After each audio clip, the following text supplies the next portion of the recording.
Hello বন্ধুরা, তোমরা কেমন আছো? মম অ্যান্ড সন্স ব্লগ থেকে আমি অর্ঘ্যদীপের মা আজকে আবার একটা নতুন ব্লগে চলে আসলাম বন্ধুরা। আজকে আমরা যাচ্ছি চাকলা কচুয়া ধামে যাচ্ছি, লোকনাথ বাবার জন্মস্থানে। 3 বছর আগে গেছিলাম, কিন্তু এখন যাওয়া হয়নি কিছুদিন। আর এই যে দাদা অটো চালাচ্ছে, উনি ফোন নিতে ভুলে গেছেন, তাই বাড়ির দিকে যাচ্ছেন ফোন আনতে। আর আমাদের অনেক দিন যাওয়া হয়নি, যখনই যাই এই দাদার অটোতেই আমরা যাই। আমাদের বাড়ি থেকে 40 কিলোমিটার চাকলা ধাম, মানে ডিস্টেন্স। তাই জন্যে দাদা যখনই রাস্তায় দেখা হয়, উনি আমার ছেলেকে ছোটোবেলায় স্কুলে নিয়ে যেতেন ওনার অটোয় করে। যখনই দেখা হয় বলে, বৌদি আপনি কবে যাবেন চাকলা ধামে? আমার সাথে যাবেন, আমার গাড়িতে যাবেন, এরকম দেখা হলেই বলে। তাই অর্ঘ্যদীপের বাবাকে বললাম যে দাদা দেখা হলেই এরকম বলে। তখন অর্ঘ্যদীপের বাবা বলল যে ঠিক আছে, একদিন ছুটির দিন দেখে যাওয়া হবে।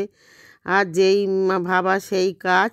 আজকে আমরা যাচ্ছি কচুয়া ধামে, যাব ফার্স্টে, তারপরে যাব চাকলা ধামে বন্ধুরা। যাওয়া আমাদের শুরু হয়ে গেল, সকাল সকালই বেরিয়ে পড়েছি। প্রায় 6:30 পৌনে 7টার মধ্যেই বাড়ি থেকে বেরিয়ে পড়েছি। দেখো, খুব সকালেই আমরা যাচ্ছি, রাস্তাঘাট অনেকটাই ফাঁকা।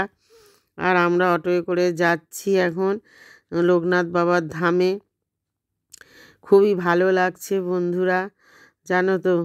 আর মঠ মন্দিরে গেলে তো একটা আলাদা আনন্দ লাগে, আর খুব ভালো লাগে, মনটাও ভালো লাগে। কি বলো তো বন্ধুরা, মানুষের বাড়ি, আত্মীয় স্বজনের বাড়ি যাওয়ার থেকে মঠ মন্দিরে গেলে যে কি শান্তি হয়, সেটা তোমাদের আর আমি ভাষায় বোঝাতে পারবো না। কিন্তু আমার তো সেটাই ভালো লাগে বন্ধুরা। অনেক গেছি আত্মীয় স্বজনের বাড়ি, বন্ধু বান্ধবের বাড়ি, কিন্তু এক এক সময় ভালো লাগে না, জানো তো। মন্দিরে গেলে যে যে কি শান্তি, সেই শান্তিটা কোথাও পাওয়া যায় না, সত্যি কথা বলতে।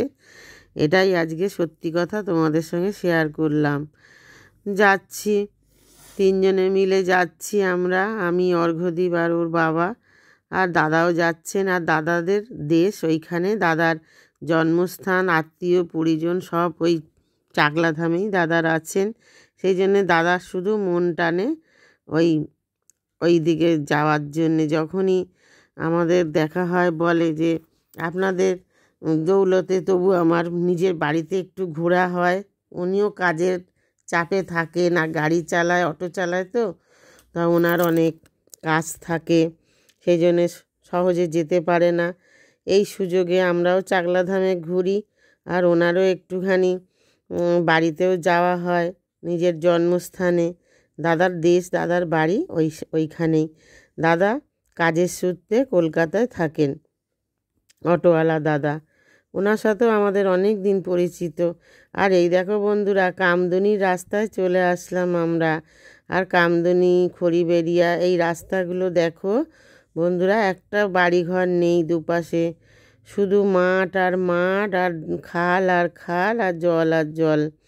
এই কামদুনি খড়িবেড়ির ওপর দিয়েই আমরা যাচ্ছি চাকলা ধামে। আর প্রচণ্ড ঠান্ডাও লাগছে। আমাদের কলকাতায় যতটা গরম পড়ে গেছে, যত মানে ভিতরে গ্রামের দিকে যাচ্ছি, একটু ঠান্ডা ঠান্ডা অনুভব হচ্ছে বন্ধুরা।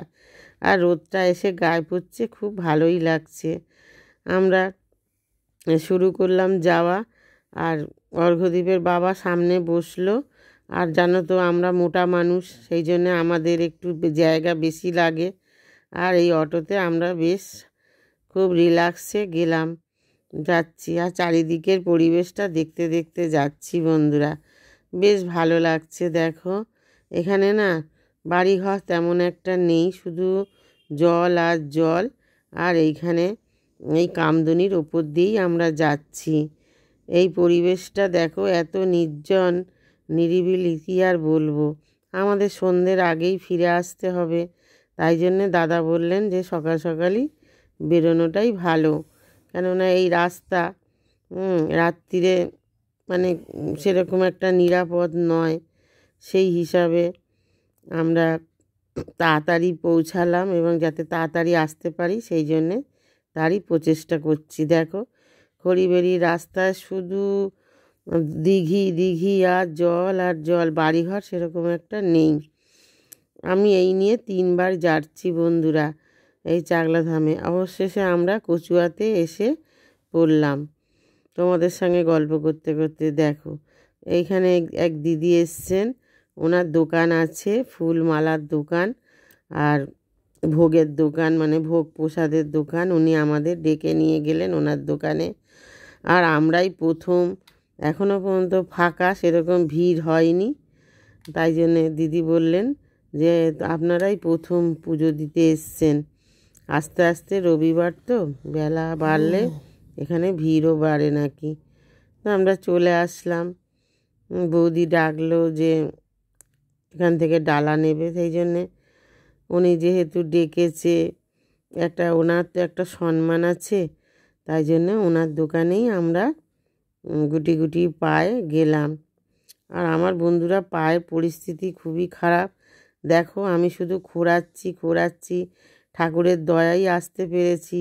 আমার হাঁটতে গেলে খুবই কষ্ট হয় বন্ধুরা, কিন্তু লোকনাথ বাবা কৃপা করেছেন, তাই হয়তো আসতে পেরেছি। তার কৃপা ছাড়া তো আমরা এক পাও চলতে পারি না বন্ধুরা। আমি সেই জন্যে তার দয়ায়, তার কৃপায় ভাবিনি যে আসতে পারবো, কিন্তু আসলাম। এবার আমরা যথারীতি ডালা নিলাম। ডালা হাতে নিয়ে এবারে পুকুর থেকে জল নিয়ে বাবার মাথায় ঢালবো। হ্যাঁ, খুবই ভালো লাগছে বন্ধুরা। সকালবেলা কিছুই খেয়ে যায়নি। অর্ঘ্যদ্বীপ আর অর্ঘ্যদ্বীপের বাবা লিকার চা একটু খেয়ে বেরিয়েছে, আমি তো কিছুই খাইনি। আমি মনে মনে ভাবছি যে না, বাবার মাথায় জল ঢালবো, তারপরে আমি কোনো কিছু গ্রহণ করব। সেই জন্যে অত সকালে আমার খেতেও ভালো লাগে না কিছু না, তাই জন্যে আমি কিছু না খেয়েই চলে গেলাম মন্দিরের উদ্দেশ্যে। এখন আমি বসে আছি, ওই দিদিটা সব আমাদের গুছিয়ে দিচ্ছেন, সেই জন্যে বসে রইলাম কিছুক্ষণ। এবারই আমরা যাব কচুয়া ধামে, লোকনাথ বাবার মাথায় একটু জল ঢালবো পুকুর থেকে তুলে। উনি দিদি আবার বলে দিলেন যে পুকুরে সাবধানে নামতে, পুকুর নাকি ভীষণ পিছল। এখানে 3 বছর আগে এসছিলাম বন্ধুরা, একটা অলৌকিক ঘটনা ঘটে গেছিলো আমাদের জীবনে। তোমরা যদি শুনতে চাও সেই ঘটনা বলতে পারি, তোমরা কমেন্ট করে জানাবে যে ঘটনাটা কি, তখন আমি সেই নিয়ে একটা ভিডিও করব। এখানে এখন এত কথা বলা যাবে না, তাহলে ভিডিওটা অনেক বড় হয়ে যাবে। এইবারে আমরা সব জল নিলাম, অর্ঘ্যদ্বীপ, আমি ডালাও নিলাম, মালা নিলাম, পছন্দ করে একখানা মালা নিলাম, বাবার গলায় পরাবো। আর কি দিতে পারি বলো, মানুষের জন্য তো অনেক কিছুই করলাম, আত্মীয় পরিজন সব কিছুর জন্যে তো অনেক কিছু করেছি, একটু ভালোবাসা পাওয়ার জন্যে কি না করেছি। গতরেও খেটেছি, আমার যেটুকু সামর্থ্য উপহারও দিয়েছি, কিন্তু বিশ্বাস করো মানুষের কাছে কোনো দিন মন পাইনি বন্ধুরা। কারোর কাছে একটা ভালোবাসাও পাইনি। যে একটা গান আছে না নির্মলা মিশ্রের, যে এমন একটা মানুষ খুঁজে পেলাম না যার মন আছে, তা আমার অবস্থাও তাই। এত মিশেছি, এত এত এত জীবনে মানুষের সাথে মিশেছি বন্ধুরা, কিন্তু একটা সঠিক ভালোবাসা, নিঃস্বার্থভাবে ভালোবাসার মানুষ সত্যিই জীবনে পাইনি। তাই ভাবি যে পুজো দিলে মনের যে কি শান্তি হয়, যে মানুষের জন্য তো জীবনে অনেক কিছুই করলাম, গত দিয়ে, অর্থ দিয়ে, কিন্তু ঈশ্বরের জন্য আমরা কিছুই করতে পারিনি। এই ছেলেকে মানুষ করা, বাবা মার সেবা করেছি, সেটা খুবই ভালো লেগেছে আমার, যে বাবা মার সেবা করতে পেরেছি। আমার কোনো বিবেক দংশন নেই, কোনো বিবেক দংশন আমার নেই বন্ধুরা। আমি আমার মা বাবার সেবা যত্ন আমি কাজ মনে করেছি। আমি কতটা কি করেছি সেটা তো আমি জানি, আমার কোনো বিবেক দংশন নেই। এখন তারা আর নেই, আমাদের খোঁজ খবর নেওয়ারও কেউ নেই। বলে না, যার কেউ নেই তার ঈশ্বর আছেন। তাই এখন ঈশ্বরের কাছেই সব কিছু দেহ মন সঁপে দিয়েছি। এই যে অর্ঘ্যদ্বীপের বাবা এখন লোকনাথ বাবার মাথায় জল ঢালছেন, এরপরে আমি ঢালবো, আমি পুজো দেবো, তারপরে অর্ঘ্যদীপ দেবে। অর্ঘ্যদীপকেও আমি উচ্ছৃঙ্খল জীবনযাপন করতে দেই না। জানি ওর বয়সী ছেলেরা অনেক উগ্র, কিন্তু আমি সবসময় ওকে সংযত থাকতে বলি আর ঈশ্বরের দিকে মতিগতি দিতে বলি যে জানিস তো সব কিছু মিথ্যে, সব কিছু মিথ্যে, এত লোভ লালসা করবি না। কেন ওর বয়সটা কম, ও তো আর সেরকম জ্ঞানের ঘরে যায়নি যে সে বাঁচিয়ে রাখে সেই মেরে মেরে ফেলে, তার হাতেই সব। আমরা মনে মনে ভাবি যে এর সম্পত্তি পাবো, ওর সম্পত্তি পাবো, কিন্তু বাঁচলে তো বন্ধুরা বাঁচা মরা তারই হাতে। কিন্তু আমরা মানুষরা কত বোকা দেখো, আমরা ভাবি কি যে এই সম্পত্তি ঘর বাড়ি টাকা পয়সা লোভ লালসায় আমরা আমরা ভুলে যাই, আমরা সম্পর্কের টানাপোড়েনের মধ্যে দিয়ে যাই, কিন্তু তার ইচ্ছে ছাড়া কিছুই হয় না। হ্যাঁ, অনেকে অনেক সম্পত্তি করে, অনেক চালাকি করে, অনেক কিছু মানে পেতে চায়, কিন্তু তার যদি ইচ্ছে থাকে তো পাবে, আর তার ইচ্ছে না থাকলে কিছুই পাবে না।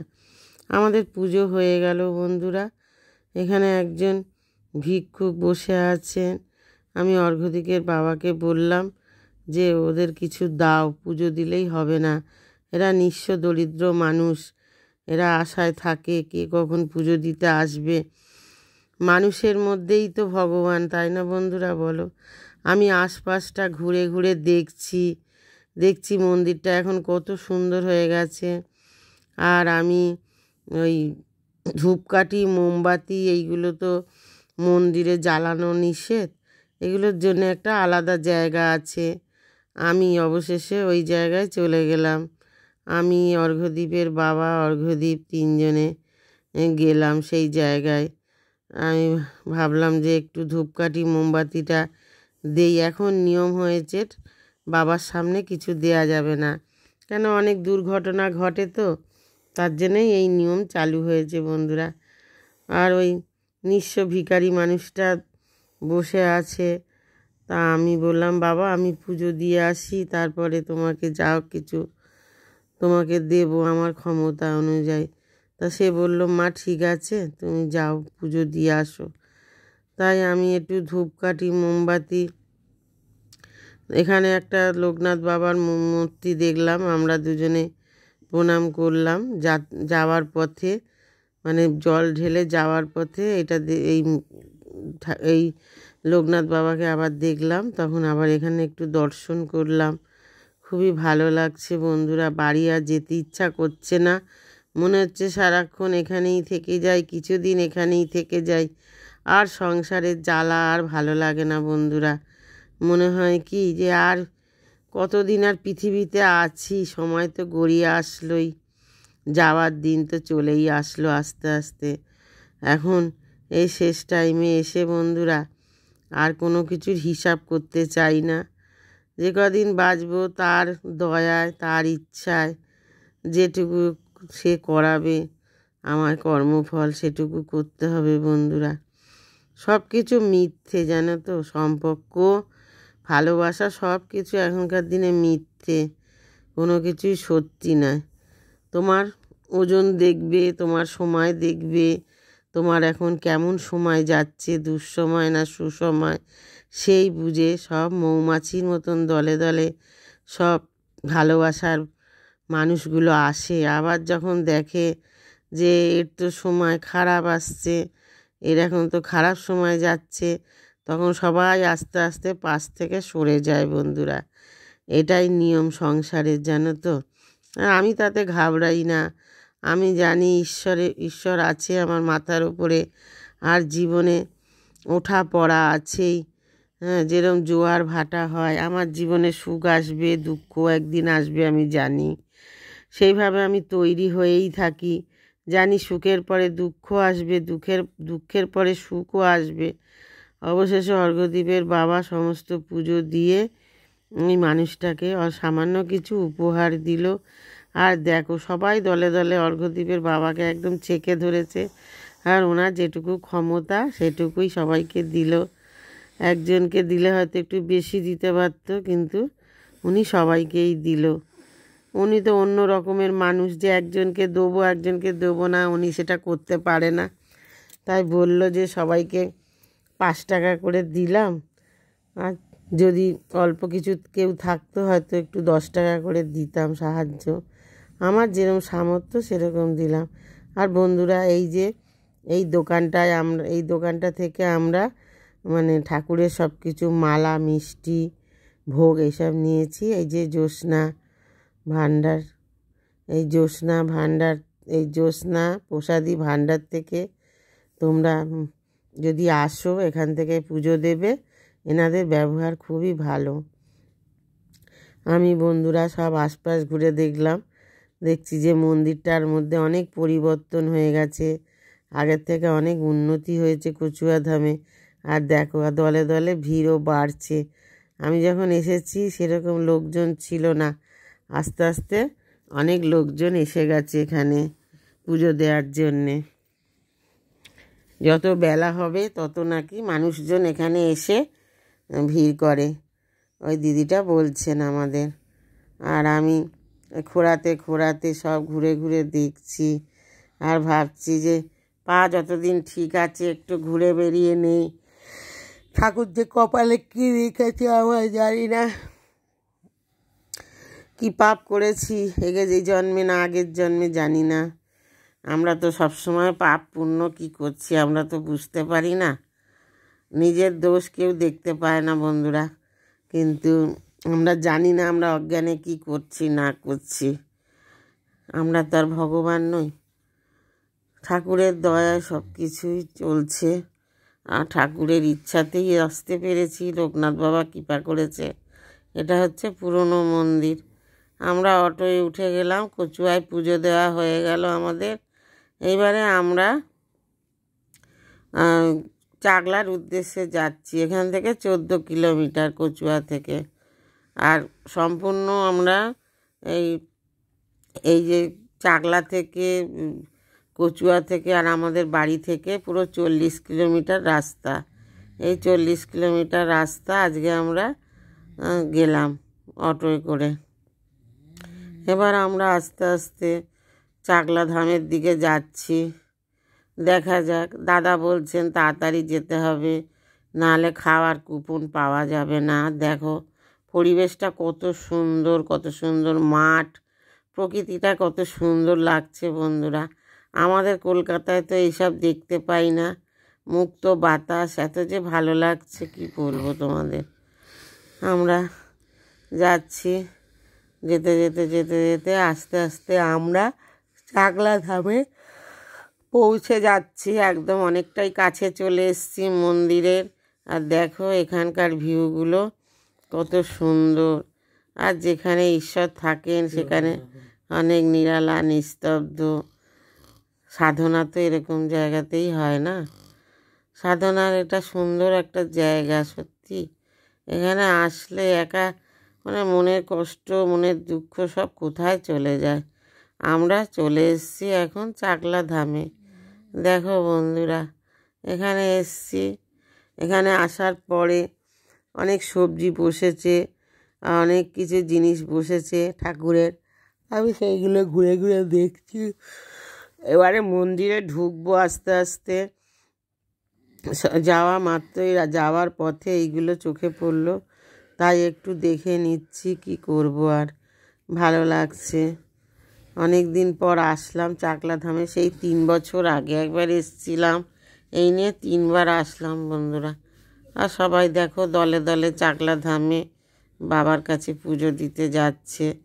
আমি যেহেতু কচুয়াতে পুজোটা দিয়েছি, সেই জন্য এখানকার পুরোহিতরা বললো, মা এক জায়গায় দিলেই পুজো হবে, তুমি যখন ওইখানে দিয়ে এসছো আর এখানে না দিলেও কোনো যায় আসে না।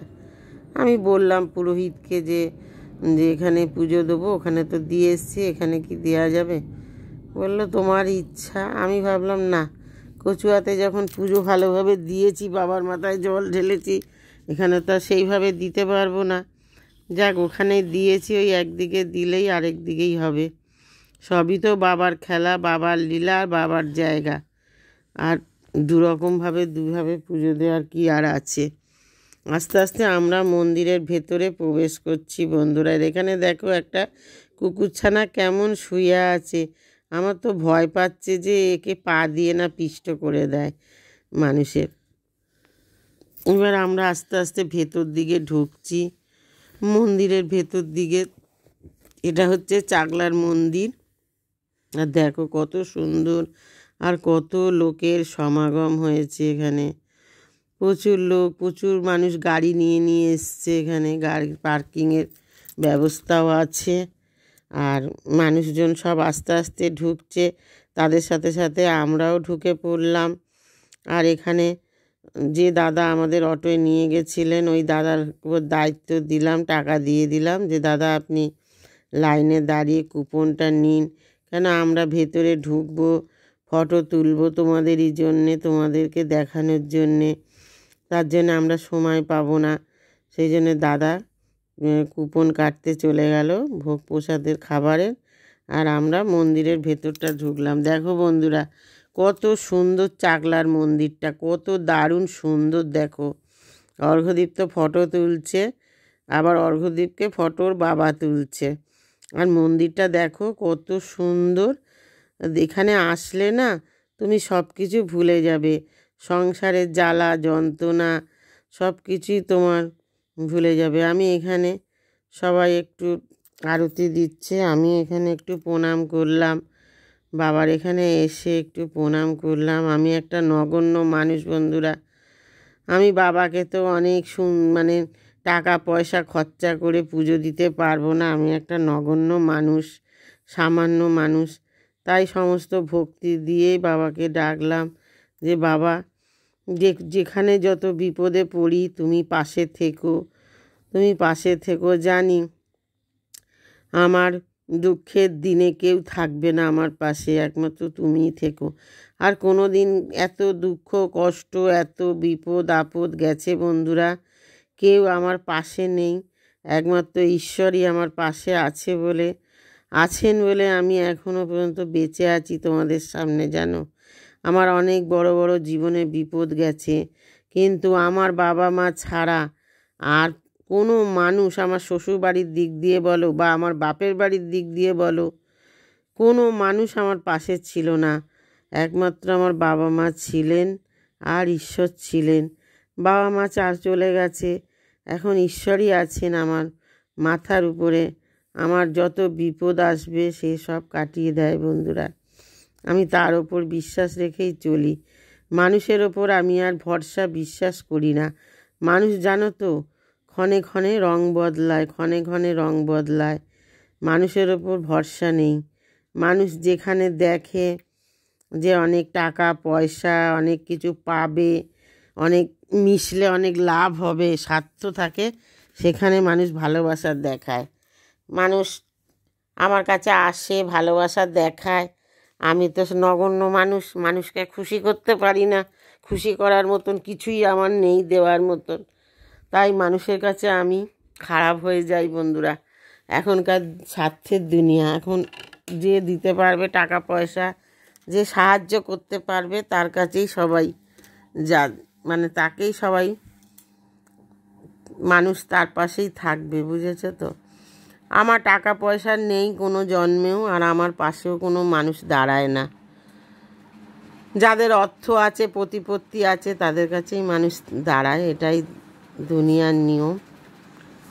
তা বন্ধুরা আমি এখন বসে থাকবো, একটু মন্দিরের সামনে একটু বসে আছি। কেন বলো তো বন্ধুরা, আমি মন্দিরের সামনে বসে আছি কারণ এখন একটু আমি ক্লান্ত হয়ে গেছি, ভীষণ ক্লান্ত হয়ে গেছি বন্ধুরা। জানো তো সকাল থেকে ভীষণ ক্লান্ত হয়ে গেছি, আমি